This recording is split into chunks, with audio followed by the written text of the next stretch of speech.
A flickering torch illuminates a crack in the stone, revealing a hidden chamber untouched for over 3,000 years.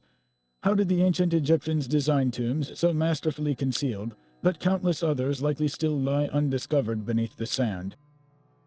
By the end of this journey, you will understand the complete blueprint of ancient deception, from geological trickery to psychological warfare. We will uncover why the most brilliant architects dedicated their lives to building secrets, and explore the high-stakes battle between those who hid the tombs and those who hunted them. What single innovation do you believe was the most effective in protecting a pharaoh's eternal rest? The wealth buried with a pharaoh was beyond imagining, a king's ransom intended to secure his comfort for all eternity. But this incredible treasure created an impossible problem. It made the pharaoh's final resting place the most tempting target in the entire kingdom. Think of it not as a simple burial, but as a bank vault left unattended in the desert for thousands of years. The religious beliefs of the time only raised the stakes. Egyptians believed the soul needed its physical body, meticulously preserved, to exist in the next world.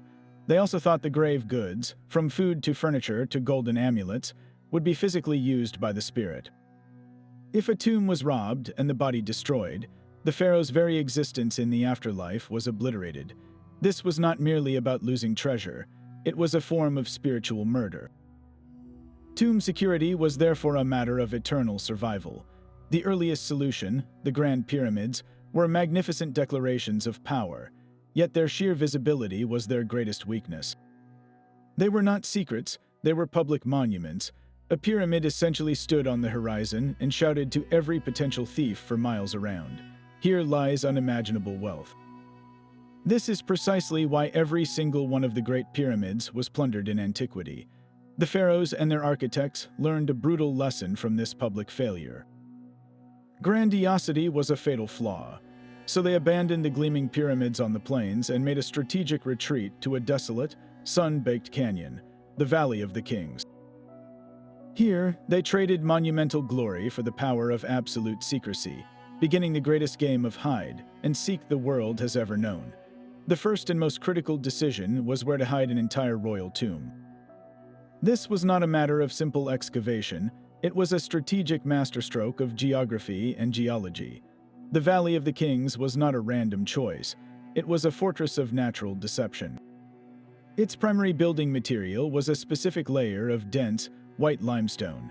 This stone was soft enough for workmen to carve through with copper chisels, yet structurally sound enough to support vast underground chambers without collapsing.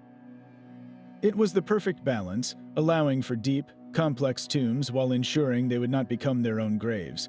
But the physical properties were only half the story. Towering over the valley is a singular, starkly beautiful natural peak called Al-Quoin, the Horn. Its shape is unmistakably pyramidal. For the Egyptians, who had just abandoned building physical pyramids, this mountain was a powerful divine sign. It was as if the gods themselves had provided a natural, eternal pyramid to sanctify the entire valley, transferring the pyramid's religious power directly into the landscape. The location was also brutally inhospitable. Situated on the remote west bank of the Nile, far from the bustling cities and fertile fields, it was a sun-scorched wasteland. There was no water, no food, and no reason for anyone to be there. This natural isolation created a security perimeter that no human wall could match. Finally, architects selected tomb entrances with cunning precision. They were not placed on open, flat ground. Instead, workers would carve a doorway high up on a sheer cliff face, accessible only by a treacherous climb, or tuck it away deep within a dry riverbed, known as a wadi. These wadis were prone to sudden, violent flash floods, which would then sweep down the canyon, perfectly erasing all traces of human activity and burying the entrance under tons of desert debris. The tomb was hidden before the first pharaoh ever stepped inside. With the perfect location secured, the real work of deception could begin. It started not with a chisel, but with a charcoal stick and a piece of broken pottery. The master plan for each tomb was first sketched out on ostraca, which were simple pottery shards or flakes of limestone. These were the scratch paper of the ancient world, used by architects and scribes to test ideas. Imagine a chief architect, hunched over a flat piece of stone, sketching a labyrinth of corridors and chambers. His partner in this endeavor was a highly trusted official known as the scribe of the tomb. This scribe was far more than a simple record keeper. He was a master of logistics and secrecy. He was responsible for the entire workforce, the inventory of tools and materials, and most importantly, for safeguarding the single most valuable object in the entire operation, the official tomb plan itself. This final, detailed blueprint was often drawn on a precious sheet of papyrus. It showed the tomb's full intended length, the exact placement of every chamber, and the critical deceptive features that would hopefully outsmart thieves for eternity. This papyrus was a state secret of the highest order. Once the plan was approved, the translation from a small drawing into a massive underground structure began. Workmen would take the plan and mark the entire layout directly onto the smooth limestone walls of the tomb itself.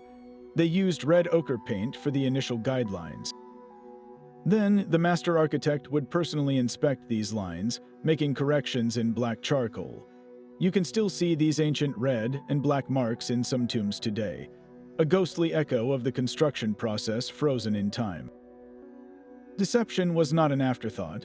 It was engineered into the very foundation of the design from this earliest stage.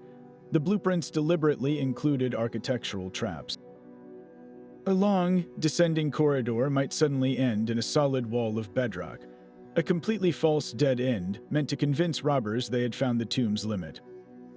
Meanwhile, the real passageway would continue upward through the ceiling or be hidden behind a perfectly fitted false wall in a side chamber. Shafts were dug that appeared to be burial chambers but dropped away into nothingness, or were filled from behind with tons of rubble once the real burial was complete. The entire layout was a psychological puzzle, designed to confuse, dishearten, and misdirect anyone who did not possess that secret papyrus map. This was a three-dimensional game of chess played against an unknown future opponent, with the eternal fate of a king hanging in the balance. But who were the hands that actually carved this stone and built these illusions? Far from being anonymous slaves, they were a highly organized and skilled community of artisans, living in a secret village built just for them. This settlement, known today as Deir el-Medina, was home to the exclusive guild of tomb builders. These men were the elite engineers of deception. Their roles were sharply defined. The stone cutters began the work, their muscles straining as they used heavy stone mauls and copper chisels to carve the initial tomb shape from the living rock. Next came the plasterers, who smoothed the rough, jagged walls into perfect flat surfaces. Then the draftsmen would arrive, transferring the intricate religious scenes from papyrus scrolls onto the walls using grids of red lines to ensure perfect proportions. Finally, the painters brought the underworld to life, using vibrant pigments mixed from minerals to fill in the outlined figures. Every man was bound by a powerful oath of secrecy. They knew that a single careless word about a tomb's location or its deceptive tricks could lead to its eventual desecration. To ensure their loyalty and silence, the state provided them with a remarkable standard of living. They received regular payments of silver, copper, and grain, along with a steady supply of fish, vegetables, and even beer. This system of rich provisions kept them comfortable, content, and most importantly, isolated. They had no reason to venture into the wider world and risk letting a secret slip. Their entire existence was monitored by the Medjay, a dedicated police force recruited from desert tribes. These guards patrolled the cliffs above the Valley of the Kings and controlled all access to the workers' village. They were the physical barrier, ensuring no worker left without permission and no outsider ever got close. This created a perfect, closed loop of secrecy. The men who knew the tomb's deepest secrets were paid well, lived in comfort, and were watched constantly, turning the entire workforce into a living, breathing part of the security system itself. The tools these artisans wielded were deceptively simple, yet they were perfectly engineered for their specific, secretive task. To carve a kingdom of deception from solid limestone, they relied on a modest but effective arsenal. Their primary cutting tools were chisels made from copper, a relatively soft metal by today's standards. A worker would hold a copper chisel against the rock while his partner struck it with a heavy wooden mallet. The chisel point would blunt quickly, requiring constant resharpening by an on-site smith, but it was more than adequate for the relatively soft limestone. For the hardest, initial work of breaking into the cliff face, they used even more primitive tools, large, rounded stones known as dolerite pounders. Teams of men would simply swing these heavy stone hammers, pulverizing the rock surface bit by bit through sheer, brute force. But their true ingenuity shone in their methods for tackling larger, more stubborn sections of stone. They mastered a technique of thermal shock, a clever manipulation of physics. Workers would build a fierce fire directly against the rock face they needed to break. They let the flames heat the stone until it was searing hot. Then, in a sudden, dramatic move, they would douse the superheated rock with cold water, or sometimes with vinegar for a more potent reaction. The extreme temperature change caused the limestone to expand and contract violently, creating deep cracks and fissures. They could then easily wedge their chisels into these weakened lines and pry away large, manageable blocks. This was stone carving by fire and water, a slow but highly controlled process. For the finer, more precise work, they turned to one of the desert's most abundant resources, sand. When a craftsman needed to drill a hole for a door pivot or create a slot for a hidden locking mechanism, he used a bow drill. This tool had a copper tip, but its real cutting power came from the abrasive sand poured between the drill and the rock. A worker would saw the bow back and forth, spinning the drill shaft, while an assistant steadily fed a trickle of sand into the hole. The hard quartz particles in the sand did the actual cutting, grinding through the limestone with remarkable precision. This simple combination of copper, wood, and sand allowed them to achieve a level of exactness that rivaled what modern power tools could do. Every hidden door pivot, every slot for a secret stone bolt, was crafted with this patient, gritty technique, proving that the most brilliant deceptions are often built with the humblest of tools. The moment the first chisel struck, the rock marked the point of no return. High on a sheer cliff face, a team of stone cutters began the brutal work of carving a narrow, downward-sloping corridor. This initial passage was not grand or welcoming. It was a tight, steeply descending shaft, plunging directly into the heart of the mountain. The angle of descent was critical, meticulously calculated by the architects. Too steep, and the passage would become a dangerous chute. Too shallow, and the tomb would fail to reach the necessary depth for its hidden chambers. Every swing of the stone maul had to follow this invisible, crucial line. The work was agonizingly slow and deafeningly loud, a constant percussion of stone on stone echoing through the silent valley. As the corridor inched deeper, the workers faced the immense problem of debris removal. For every foot of tunnel they carved, they created tons of limestone chips and dust. There were no carts or machinery for this. The only way out was up. Workers would fill large, woven baskets with the sharp, heavy rubble. Other teams, often children or younger laborers, would then haul these baskets up the steep, unfinished slope using ropes, emptying the debris into hidden ravines where the desert winds would slowly erase the evidence of their labor. This back-breaking cycle continued for months, a human conveyor belt moving mountains of stone one basket at a time, all to create a single, secret doorway into the earth. Deep within the tomb's growing darkness, the first architectural trap was taking shape. This was the false shaft, a masterclass in psychological manipulation carved directly into the stone. Imagine a team of robbers, their torches flickering as they move cautiously down a long, descending corridor. They round a corner, and the passage simply ends, terminating in a deep, rectangular hole cut straight down into the floor. This shaft looks important, official. It is deep enough to suggest it leads to something vital, perhaps a hidden burial chamber or a sealed storage room filled with treasure. The exhausted robbers would believe their search was over. They had found the prize. This was precisely the illusion the architects wanted to create. The false shaft was a decoy, an expensive and convincing lie designed to stop thieves in their tracks.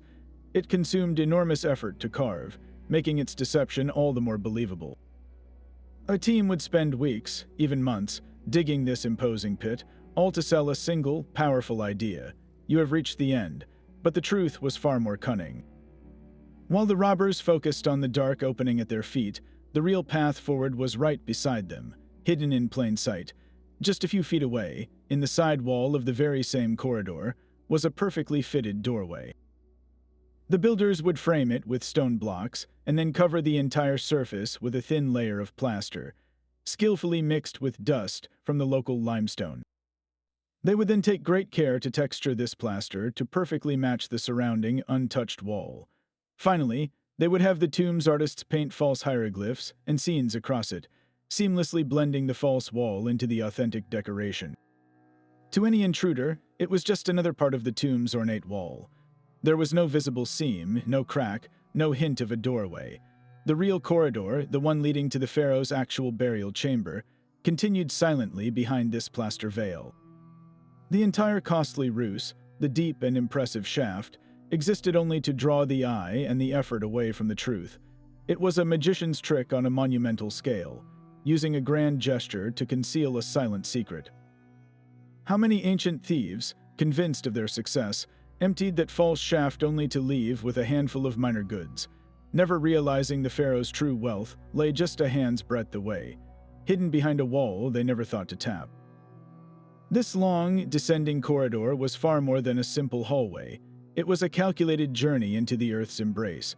For hundreds of feet, the passage would plunge downward, its angle and direction precisely mapped by architects who understood the immense pressure from the mountain above. To keep the ceiling from collapsing under the weight, they employed a brilliant and simple principle.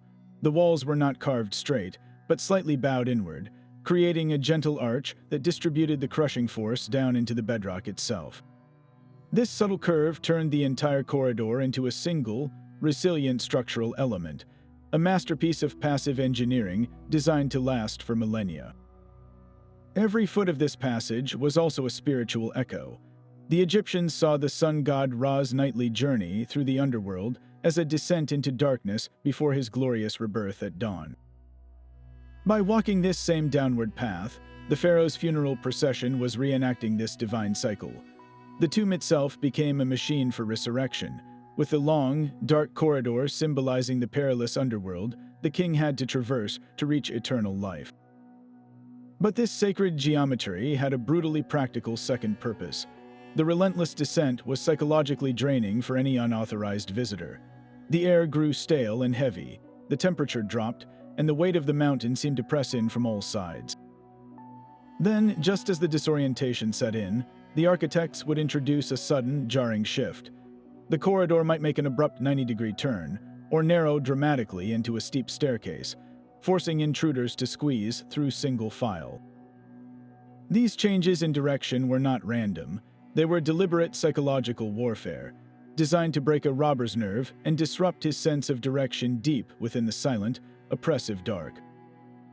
This was a path that tested both faith and courage, a descent meant not just for a king's spirit, but to confound the men who would dare to follow him. Even deeper within the tomb, the architects introduced their most ingenious hybrid of faith and function, the well shaft. This was not a simple hole in the ground, but a carefully engineered chasm, often plunging 30 or 40 feet straight down. Its spiritual meaning was profound, representing the primordial waters of Nun, the chaotic, watery abyss that existed before creation. For the pharaoh's spirit, crossing this symbolic abyss was a crucial step in the journey toward order and eternal life. It was a sacred boundary between the land of the living and the realm of the dead, but this spiritual symbolism was paired with devastatingly practical defense. For any tomb robber, this deep, dark pit was a terrifying and potentially fatal obstacle. After navigating the long, descending corridor in the flickering torchlight, a team would suddenly be confronted by this sheer drop into absolute darkness. It halted their progress completely. They could not simply jump down, as the fall was likely lethal, and climbing back out with heavy treasure would be impossible. The shaft acted as a perfect choke point, a natural barrier that forced intruders to stop and devise a complex, time-consuming plan, dramatically increasing their chances of being caught or giving up. The brilliance of its construction, however, was in its temporary nature. During the funeral itself, the priests and burial party needed to cross this chasm. The solution was a clever, removable wooden bridge or a platform that could be laid across the opening. The entire solemn procession, carrying the king's mummy and his vast funerary goods, would cross this temporary span. Once the burial was complete and the party retreated, the final, definitive security measure was enacted. The workmen would dismantle the bridge and pull it back up the corridor. This single action transformed the well shaft from a symbolic hurdle into an impassable physical void. The last people to leave the tomb took the only key with them, leaving behind a silent, deep moat guarding the king's eternal chamber. How many robbers, faced with that black, bottomless pit, turned back in frustration, never knowing that the greatest treasures of the age lay just on the other side of that empty space. Beyond the treacherous well shaft lay a space of breathtaking scale, the pillared hall. This was a chamber of pure grandeur, carved with immense effort directly from the mountain's heart. Imagine the awe of a thief who, after navigating narrow corridors and a deep pit, suddenly stepped into this vast, columned room. The ceiling soared high above, supported by massive, square pillars left standing as the stone around them was painstakingly quarried away. The walls and pillars were covered in a riot of colorful religious scenes, depicting the pharaoh alongside the gods. Everything about this hall shouted one thing: you have arrived at the final, sacred destination. It was the ultimate decoy, a masterpiece of misdirection designed to scream importance. The sheer labor involved in its creation sold the lie. Teams of workers spent years, not months, carving out this cavern. They used the same simple copper chisels and stone pounders, but here the work was exponentially harder. They had to meticulously remove thousands of tons of limestone, all while carefully shaping and preserving the structural pillars that held the mountain's weight from crushing the entire space. This was not just digging a hole, it was a feat of architectural sculpture. The incredible investment of time and resources made the deception utterly convincing. Why would anyone go to such extreme lengths for anything less than the main event? A robber, standing in this echoing hall, would naturally assume his search was over. He would believe the pharaoh's sarcophagus must lie just beyond the next pillar, or that the treasure was hidden in a niche within this very room. He would focus his efforts here, tapping on the decorated walls of the hall itself, never suspecting that the true path forward was hiding in the most obvious place of all. Often, the real doorway to the burial chamber was concealed right in this grand hall, hidden behind a false wall that was seamlessly integrated into the row of pillars or the end wall.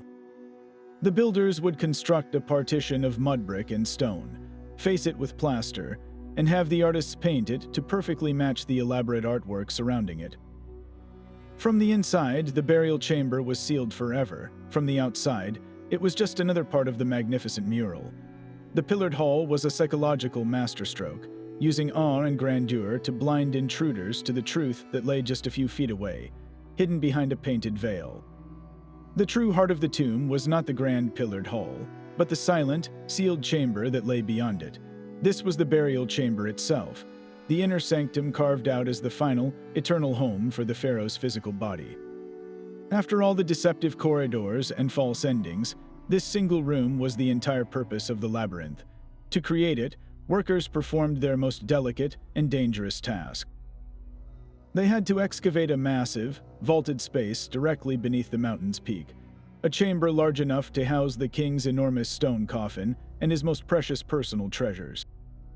The ceiling was not left flat, but was carefully arched or vaulted, a final engineering masterstroke to bear the unimaginable weight of the entire mountain pressing down from above. This curvature distributed the immense pressure outward and downward, ensuring the chamber would not collapse in on itself for millennia. Once the rough carving was complete, the artists transformed this subterranean cave into a piece of the cosmos. They covered the vaulted ceiling in a thick layer of brilliant blue pigment, a color known today as Egyptian blue, made from a synthesized copper silicate. Against this deep, expensive azure background, they painted a precise map of the night sky, dotting it with thousands of yellow stars and the constellations known to the ancient Egyptians. Lying in his sarcophagus, the pharaoh would rest eternally under his own celestial sky, a god reborn into the endless cycle of the heavens.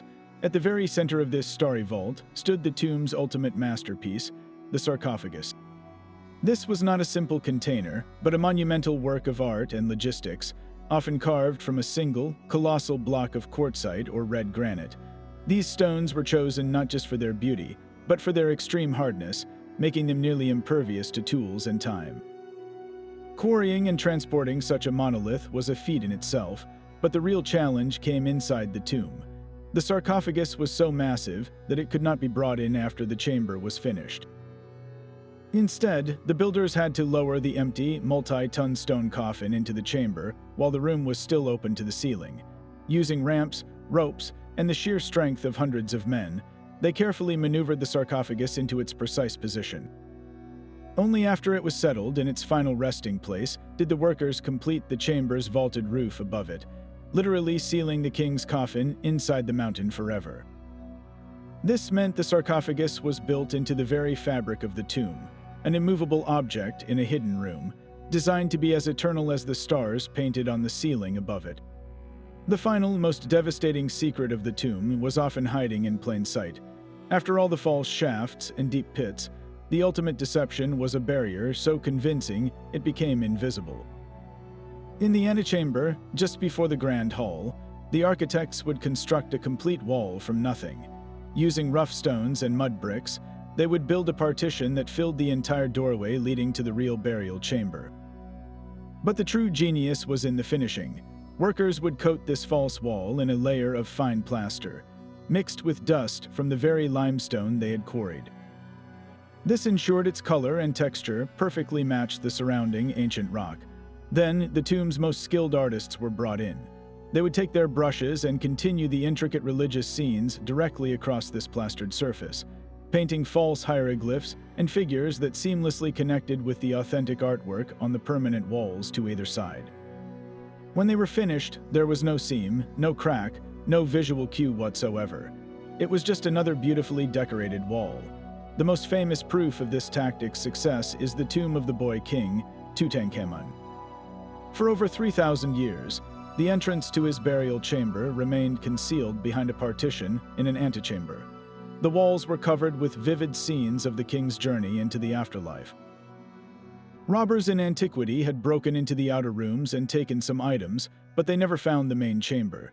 They stood in that antechamber, their torches flickering over the painted plaster, and never once guessed that the pharaoh's intact sarcophagus and his staggering wealth lay just inches away, separated only by a thin, painted lie. The wall was not a locked door. It was a complete and total illusion, a secret kept not by strength, but by perfect artistic deception. Yet even these architectural masterpieces were not considered enough. The builders understood that a thief's greatest weakness was his own mind, and they waged a relentless campaign of psychological warfare. One of their most cunning strategies was the use of decoy treasures. Imagine a team of robbers, their nerves frayed from navigating dark pits and false walls, finally breaking into a small, sealed side chamber. Their torches would illuminate a stunning sight: piles of alabaster jars, stacks of finely woven linen, and chests filled with glimmering jewelry. To the desperate thief, this was a king's ransom. In reality, it was a calculated payoff. These were often less valuable goods, or items meant for a lesser noble buried within the king's tomb. The real treasure, the pharaoh's golden mask and solid gold coffins, remained hidden in the deeply concealed main burial chamber. This brilliant ploy played on human greed and impatience.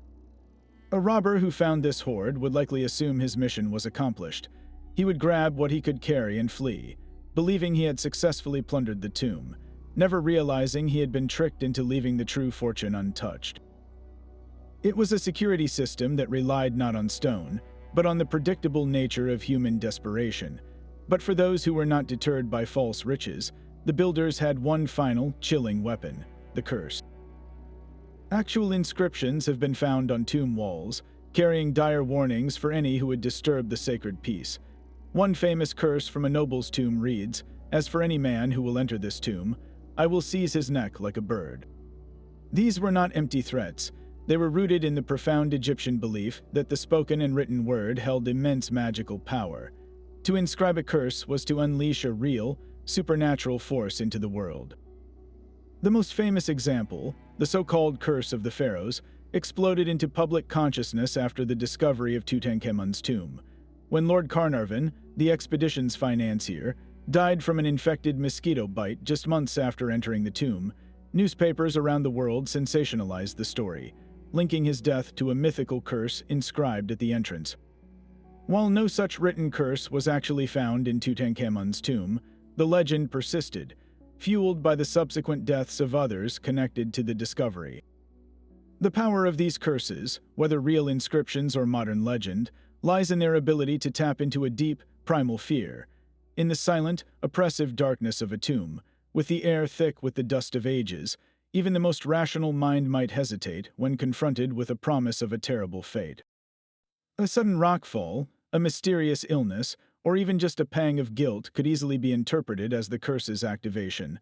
This was the final, brilliant layer of defense, a shield woven from superstition and fear, designed to make a potential robber his own worst enemy. With the last priest having retreated, and the final prayer echoing into silence, the tomb's architects began their ultimate task, transforming this labyrinth into a sealed fortress. The first and most formidable barriers were the massive stone portcullises. Imagine huge, rectangular blocks of granite or limestone, each weighing several tons, suspended in hidden slots above a key corridor.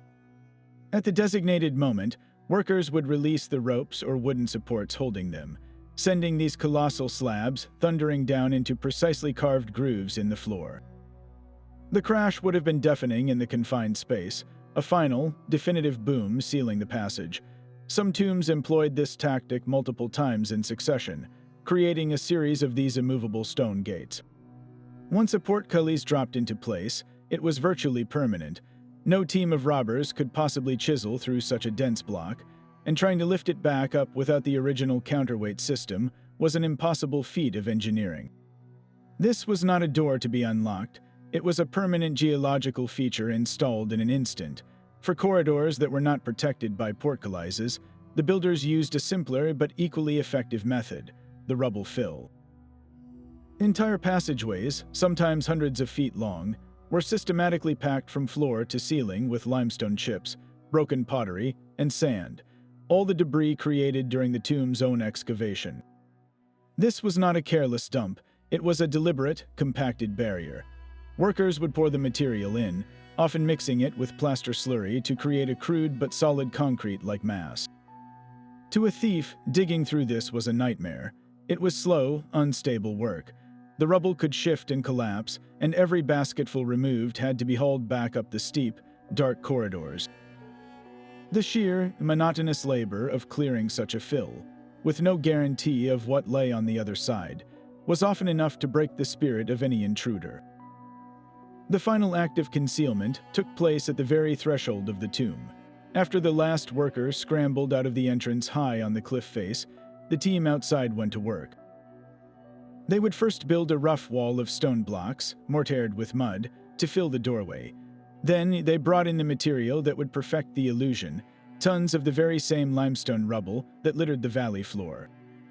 They piled this debris high against the new wall, creating a natural-looking slope that blended perfectly with the surrounding scree. The final touch was an application of plaster, skillfully mixed with local dust and sand, which was troweled over the entire area.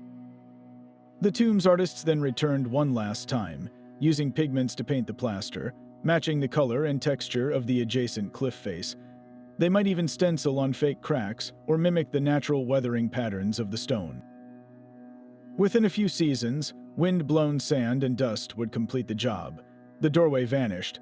The mountain looked whole again, holding its secret deep within, silent and seemingly untouched for eternity. Even the most perfect system, built on stone and secrecy, had a fragile human heart.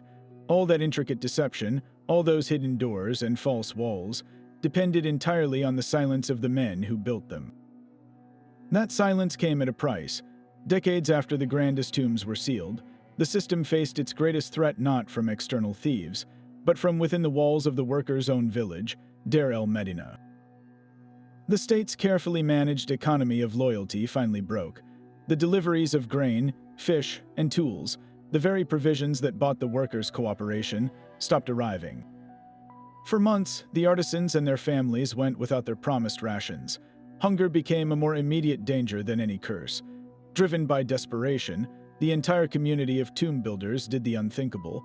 They laid down their tools and went on strike. They walked out of the Valley of the Kings and marched to the nearby mortuary temples, staging what were likely the first recorded labor strikes in history. Their protest was not a quiet plea. It was a direct and shocking confrontation with the authorities, and in their desperation, they wielded a weapon more powerful than any chisel: the threat of disclosure.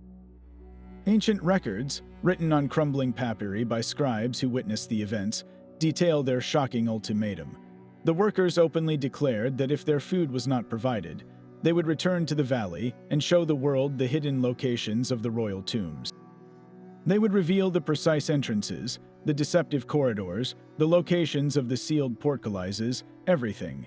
Think of the sheer power of that threat. These men were not making vague accusations. They were holding the eternal security of the pharaohs hostage for a shipment of grain. This single event exposes the ultimate vulnerability in the Egyptian security plan. The state could build all the false shafts and hidden doors it wanted, but it could not engineer away human need. The entire endeavor was a house of cards, and its stability relied on the continuous contentment of a few hundred hungry families. The strike was eventually resolved, the rations were restored, and the workers returned to their secret labors. But the message was sent and received. The pharaoh's eternity was not just protected by stone, but by the full bellies of the men who knew all its secrets. Yet this perfect system of secrecy had a fatal flaw, one that walked on two legs and carried a chisel. The very men who engineered these brilliant deceptions were the same ones who, driven by desperation or greed, could dismantle them. The tomb robbers were not always shadowy outsiders. They were often the insiders themselves, the craftsmen from Deir el-Medina, or the corrupt guards who patrolled the cliffs. They possessed the one thing no architectural trick could ever defeat: the master key of intimate knowledge. Their first and most crucial step was often a simple bribe. A worker who knew the location of a hidden doorway might slip that information to a relative for a share of the spoils. A Medjay guard, stationed high on the valley rim, could be paid to look the other way on a specific night, allowing a small, skilled team to work undisturbed. This human corruption was the crack in the fortress wall, a vulnerability that no amount of stone could ever seal. Once inside, their methods were brutally efficient, guided by a deep understanding of the builder's psychology. They knew that a long, descending corridor likely ended in a deceptive trick. Instead of being fooled by a false shaft, they would ignore the imposing pit entirely. They would run their hands along the side walls of the corridor, tapping gently, listening for the hollow sound that betrayed a plaster-sealed doorway. Finding it, they would not try to break the entire wall down. They used their own expert skills, carefully chiseling a small, man-sized hole through the plaster and mud brick, just large enough to squeeze through, leaving the grand illusion of the wall mostly intact for the next team that might follow. Their most ingenious tactic was applied to the well shaft, that deep, symbolic abyss designed to halt all progress. An uninformed robber would see an insurmountable barrier. An informed one saw a simple detour. These robber teams would not even attempt to cross the chasm. Instead, they would use their copper chisels and stone mauls to carve an entirely new tunnel, bypassing the obstacle altogether. They would start high up on the wall of the corridor just before the shaft, and patiently, quietly, chip away a new passage through the living rock, tunneling in a wide arc over the top of the empty space, and then descending back into the corridor on the other side. This was not a rushed, frantic effort. It was a slow, deliberate engineering project in its own right, a clear testament to their patience and their knowledge that the shaft itself was a dead end, a defensive illusion not worth the effort to cross. This created a constant, silent arms race played out in the dark. The architects would design a new type of false wall, and within a generation, the robbers would develop a new technique to find it. The builders would hide a doorway behind a painted scene, and the robbers would learn to feel for the draft of air seeping through a nearly invisible crack. Every innovation in concealment was met with a new counter-strategy and revelation. The security of the tombs was never a static victory, but a relentless battle of wits, where the defenders and the attackers were, all too often, graduates of the same school of stone. Deep within a mountain, a team of workers faced a silent, invisible enemy. The air itself was turning against them. As they carved further from the entrance, the corridor became a suffocating trap. filled with the dust from their own chisels and the slow, steady exhalation of their own lungs. Without a constant supply of fresh air, the men would simply collapse. The solution was an engineering feat as vital as any false wall: the hidden ventilation shaft. These narrow channels were bored upward at precise angles, sometimes for dozens of feet, until they broke through to the surface in a hidden fissure or an inconspicuous crack in the cliff face. They were far too small for a person, but they were a perfect conduit for a life-saving breeze. This created a subtle, natural airflow, a silent exchange where the stale, heavy air of the deep tomb would rise and be replaced by fresh, dry desert air from above. This was not magic, it was applied physics, a clever use of convection and pressure differentials to turn the mountain itself into a breathing entity. But the importance of this system extended far beyond the health of the workers. Once the stunning wall paintings were completed, moisture became their greatest threat. Condensation from the breath and sweat of a single team could be enough to make the vibrant pigments run or cause the plaster to flake from the walls, obliterating a sacred text in a matter of days. Those same ventilation shafts, by maintaining a dry, consistent atmosphere, acted as a permanent climate control system, preserving the art for millennia by ensuring the tomb remained as arid inside as the desert outside. The builders were not just creating a secure tomb, they were engineering a stable, eternal environment. While they managed the air inside, they also had to contend with the desert's rare but violent fury outside. The tombs were often carved into wadis, those dry riverbeds that look peaceful and still until a distant thunderstorm unleashes a wall of water, rock, and mud. A single flash flood could erase years of work in minutes, pouring into an open entrance and filling the entire labyrinth with a solidified slurry of debris. To counter this, the architects became hydraulic engineers. They studied the natural flow of the land, identifying the pathways that water would take during a deluge. Then, they constructed a network of defensive trenches and low stone walls, simple but strategically placed barriers that redirected the destructive force away from the tomb entrances. These diversion channels were designed to split the oncoming water, guiding it harmlessly around the precious doorway and into a secondary, less dangerous channel. This was proactive defense, a system that worked silently for years, even decades, between events, only revealing its genius in the moments of greatest need. It meant the very landscape that helped conceal the tomb was also tamed to protect it, proving that the greatest security involved mastering every element, from the air they breathed to the rare, devastating rain.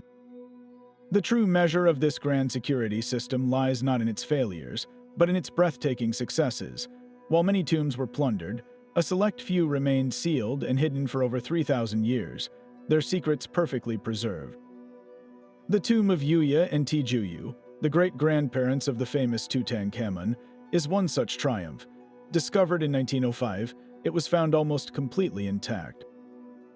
The air inside was so still and ancient that the floral collars placed around the mummies' necks still retained a faint, ghostly trace of their original scent. This was not just a cache of treasure, it was a perfectly frozen moment in time, proving that the architect's blueprints for deception could, and did, work for centuries. The undisturbed state of this tomb gave archaeologists an unprecedented look at the burial goods of Egypt's highest nobility, from their ornate gilded coffins to the everyday objects they chose for eternity.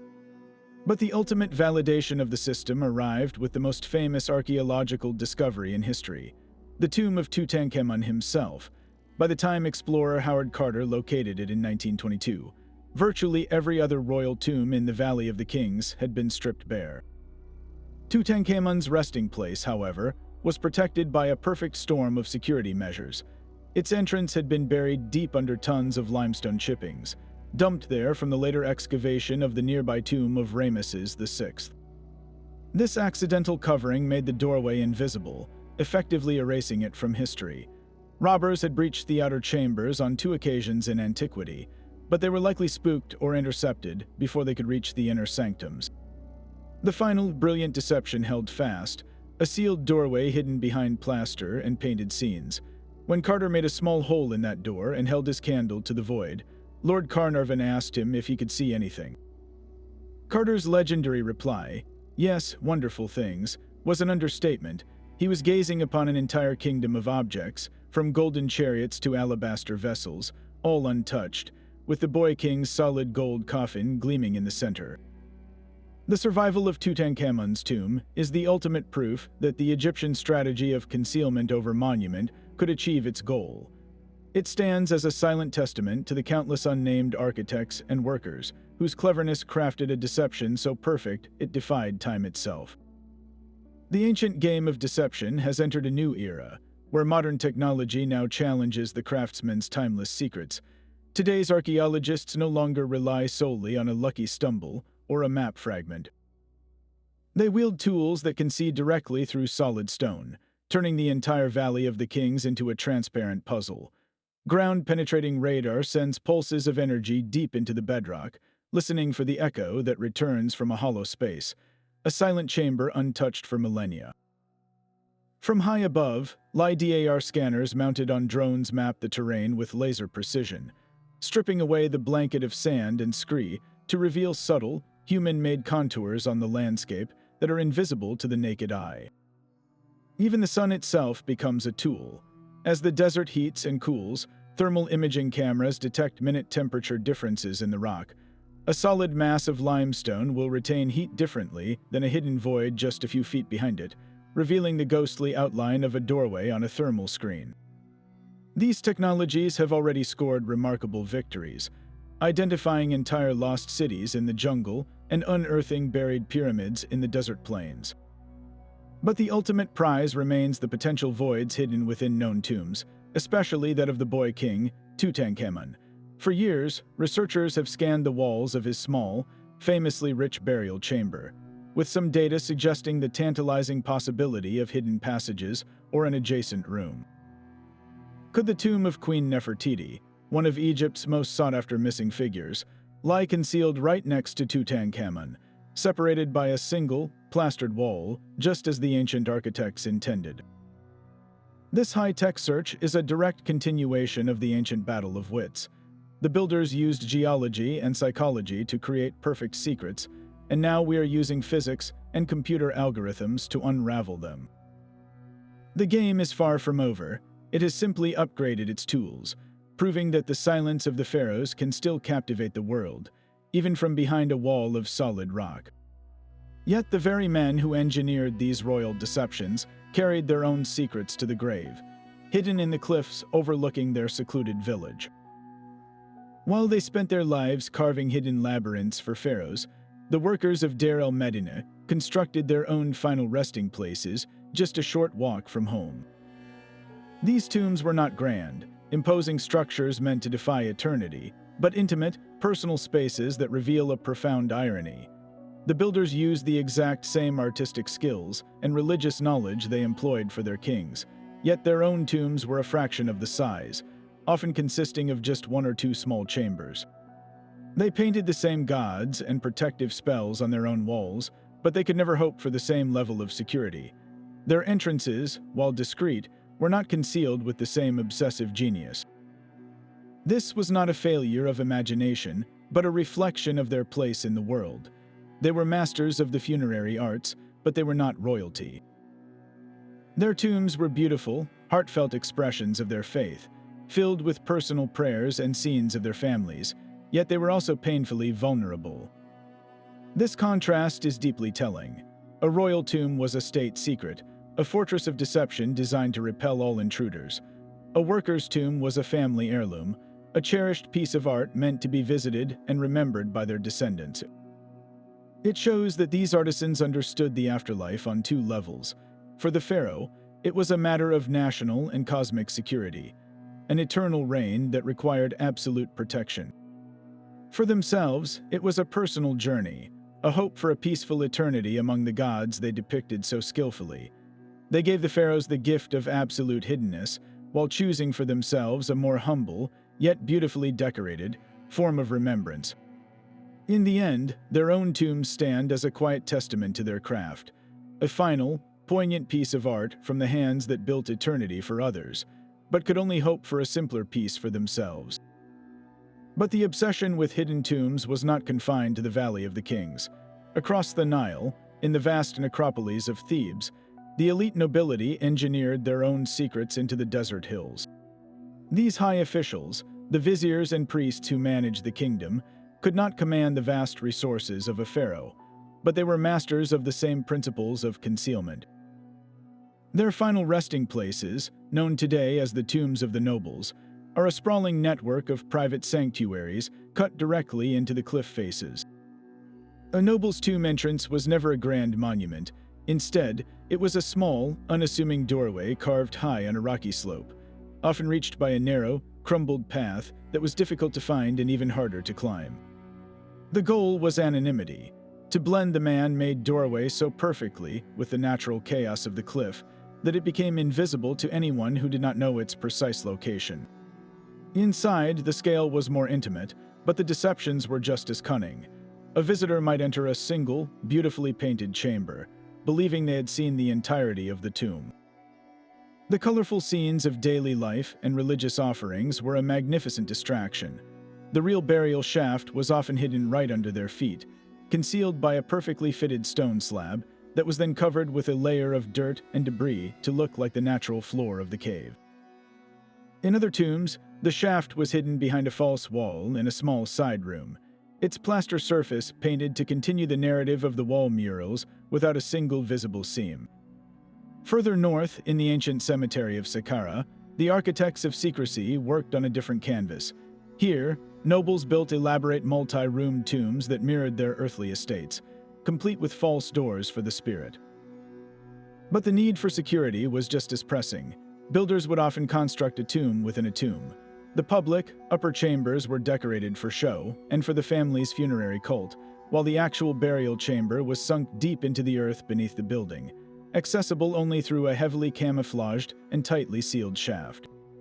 This two-tiered system separated the public face of remembrance from the private, fiercely guarded core of eternal rest. The nobles understood a fundamental truth: their wealth, while lesser than a king's, was a glittering target.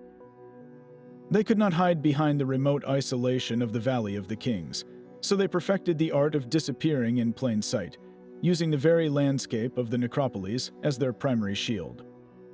Their success is measured in the thousands of tombs that still lie undisturbed, their secrets held safe not by immense stone portcullises, but by a simple, profound mastery of looking like just another part of the rock.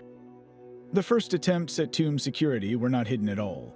They were the mastabas, low rectangular buildings of mud brick that dotted the desert edge. These early structures had a simple secret: their true treasure lay underground. Beneath the public chapel where families could come to pay respects, a vertical shaft plunged straight down into the bedrock, ending in a single, sealed burial chamber.